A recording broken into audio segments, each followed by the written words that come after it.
Good afternoon, jazz fans. Welcome to the second installment of Line of the Day. I'm really excited about this one. It's a great line by John Coltrane, who I'm sure many of you know and love. I just want to reiterate that the point of these videos is not for you to necessarily fall in love with the lines that I feature. More importantly, it's to give you ideas of what you could do with lines that you like. So the line that's featured is John Coltrane on Lush Life. Lush Life is a great jazz standard composed by Billy Strayhorn, who was Duke Ellington's writing partner. Now, Coltrane recorded two really great versions of Lush Life. The first is from his 1957 album Lush Life, which is incredible, with Donald Byrd on trumpet and Red Garland on piano. Now that's a long version, it's over 10 minutes long, but it's really nice. The second version, and the one in which the line we're talking about today is from his album with Johnny Hartman. Johnny Hartman was a great jazz singer. This is quite a unique album for Coltrane. It features his classic quartet of McCoy Tyner, Elvin Jones, and Jimmy Garrison, with a singer. The line happens at 3 minutes and 20 seconds into the recording, during the vamp before Coltrane's solo starts. Here it is.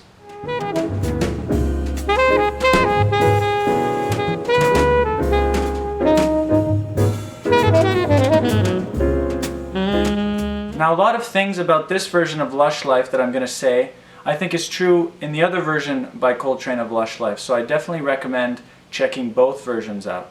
The first thing I'd like to talk about is the rhythm of the line. I think rhythm is often overlooked when analyzing lines and solos and things like that. It's too easy to go right to the notes when analyzing a line, right to the melody or the harmony, what the line is outlining. Sometimes what makes a line really good is its rhythm. I think the best lines are when all three elements are very strong, when the line is rhythmically strong, harmonically strong, and melodically strong. So let's listen to the line again and let's focus on the rhythm.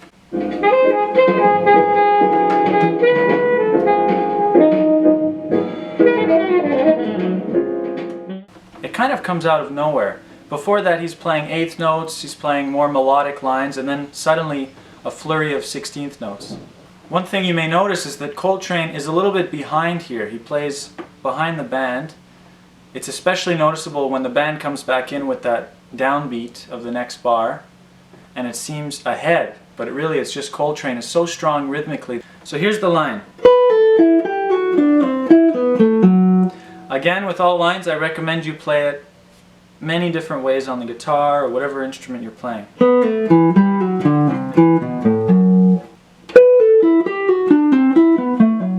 So let's analyze it. Well, what are the chords there? Lush Life makes great use of tritone substitutions. Instead of a regular 5 chord, it's very often flat 2 dominant, which is the tritone substitution of 5. So the song is in D flat. You'd expect A flat 7. The line happens during the vamp, right before the form starts up again. The vamp is just 1, 5, 1, 5, but instead of 5, it's flat 2. 1, flat 2 dominant, it's a different sound.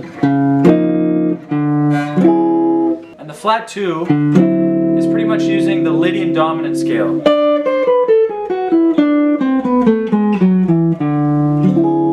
The line happens over that D7.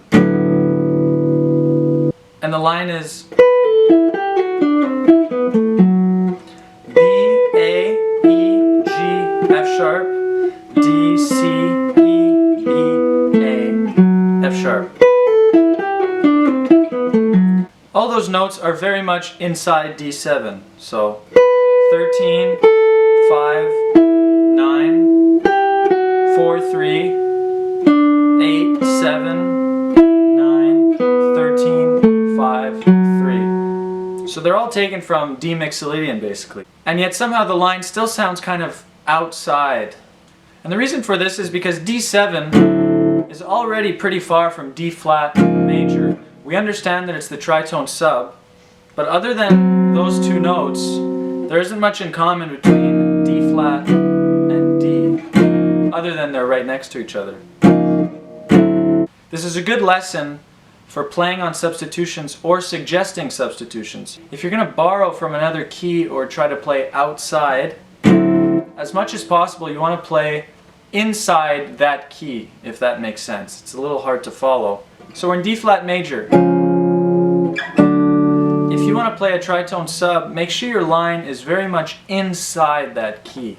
The one thing Coltrane doesn't do is he doesn't resolve the line. He stops it before the resolution to the D flat major chord. But one thing I would recommend you do is when you play a substitution to resolve it well. Or do what Coltrane did and just end the line a bit early. But if you're going to play the line until the resolution, make sure your resolution is very strong. A strong resolution is usually when you resolve to a strong chord tone of that resolution chord. So if we're resolving to D flat major, you'd want to resolve on D flat or F or A flat, really. Those are the three notes of the triad. Now Coltrane's playing really inside that D7. Just to prove this, I'm going to record a vamp in that key. So D7, basically it's G major. And I'm going to play the line over this vamp, and you can see how it sounds in that key, a tritone away from the original key.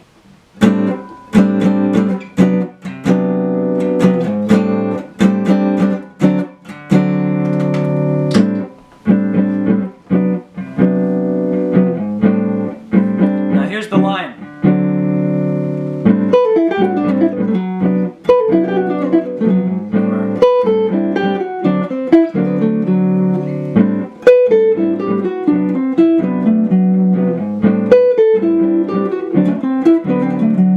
So what was the point of that? Well, it was to show you that his line was very much inside that substitution chord. So if you were writing a bossa nova song, for example, that would be a great melody or a background line or something like that. It's a great line. But because we're in D flat,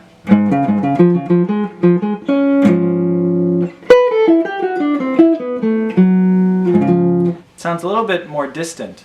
So just to reiterate, if you're going to play over a substitution or impose a substitution over a song, I really recommend you play as much as possible inside that substitution, like what Coltrane's line is doing. So now I'm going to record myself playing that Lush Life vamp. And I'm going to take the same idea, I'm going to play very much inside D7.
I'm kind of just messing around over that D7 chord.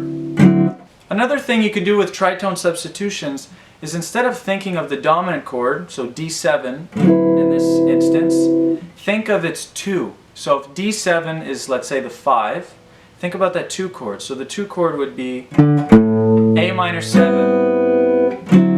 And somehow that makes improvising over it a little different, maybe easier.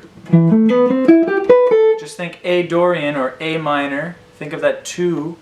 So you think D flat major and then A minor. And you'll get some nice lines with that. In fact, I wouldn't be surprised if in this moment Coltrane was thinking A minor, or at least A minor, D7.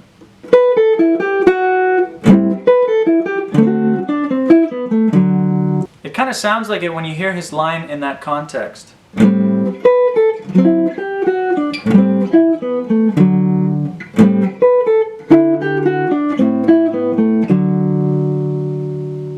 So instead of thinking of D7, you could think of A minor.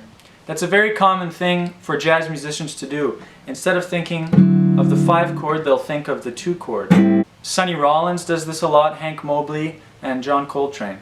So I hope you liked this episode. It was the second installment of Line of the Day. Many more to come, different musicians, different instruments, maybe even different styles. Thanks for watching, and I'll see you soon.